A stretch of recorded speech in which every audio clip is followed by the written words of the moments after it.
유소년기 때 아빠가 미국으로 유학을 가게 되어서 엄마랑 나는 조그만 아파트에서 둘이 살게 되었습니다. 엄마는 나를 키우기 위해 밤의 세계에 뛰어들게 되는 바람에 낮 동안은 잠만 자기 일쑤였습니다. 직장은 소위 쿠라부로 캬바쿠라라는 곳보다는 속칭 문지방이 높은 곳이었습니다. 딸인 제가 말하기는 좀 그렇지만 엄마는 상당히 예뻐서 그 쿠라부에서도 항상 넘버원을 놓치지 않았습니다.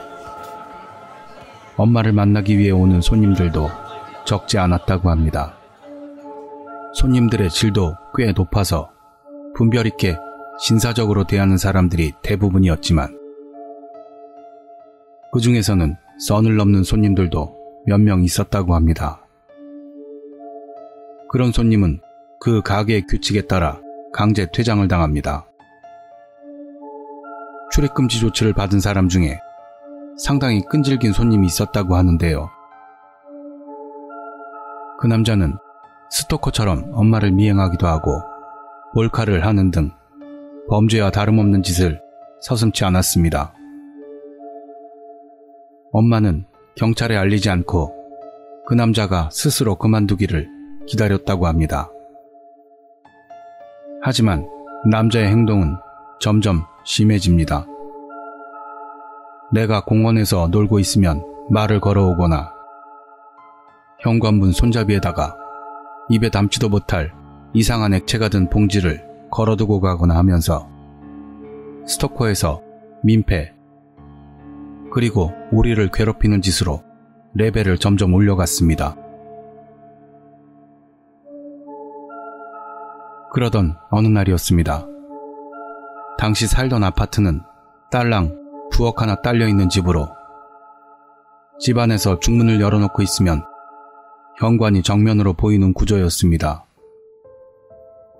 저녁 때 문득 시선을 느낀 나는 현관 쪽으로 눈을 향했습니다. 보인 것은 현관 우편함의 뚜껑을 손으로 연 채 그곳으로 들여다보고 있는 두 개의 눈. 나는 놀람과 공포로 이불 속에서 자고 있는 엄마를 끌어안았습니다. 엄마, 이상한 사람이 들여다보고 있어. 작은 목소리로 말하니 엄마는 아무 말 없이 쓱 일어나더니 부엌으로 향합니다. 나는 엄마의 모습을 살펴봅니다. 집안을 들여다보는 눈동자는 이리저리 움직였고 때때로 저랑 눈이 마주칩니다. 무서워. 기분 나빠. 그렇게 생각하면서 울음이 터지기 직전 엄마가 현관문 사각지대로 몰래 움직이더니 현관문에 바짝 등을 붙여서 섭니다. 손에는 손잡이 달린 냄비를 들고 있었고 김이 모락모락 피어오릅니다. 뭘 하려고 저러나 생각하며 엄마를 보고 있자 열려있는 우편함의 틈으로 펄펄 끓는 물을 끼얹는 겁니다. 문 바깥쪽에서는 엄청난 비명을 지르는 남자의 목소리가 들려옵니다.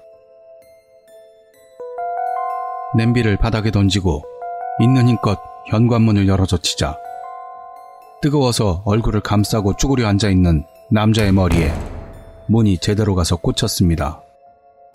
다시 한번 고통의 비명이 들립니다. 그러더니 엄마의 담담한 목소리가 들렸습니다. 당신 적당히 했어야지. 오늘은 이걸로 끝나지만 다음엔 진짜 죽을걸. 남자는 도망치듯 그 자리를 떠났고 그 뒤로는 나쁜 짓을 당하지 않게 되었습니다. 엄마가 남자의 가는 것을 확인한 후 문을 닫고 바들바들 떨고 있는 나에게 했던 말이 지금도 잊혀지지 않습니다. 아빠한테는 비밀이다. 약속이니까 지켜야지. 이미 비어버렸지만 아직도 김이 나고 있는 냄비를 한 손에 들고 그렇게 웃으면서 말하는 엄마가 이 세상에서 제일 무서웠습니다. 저는 지금까지도 그때 느꼈던 공포보다 더한 공포를 경험한 적이 없습니다.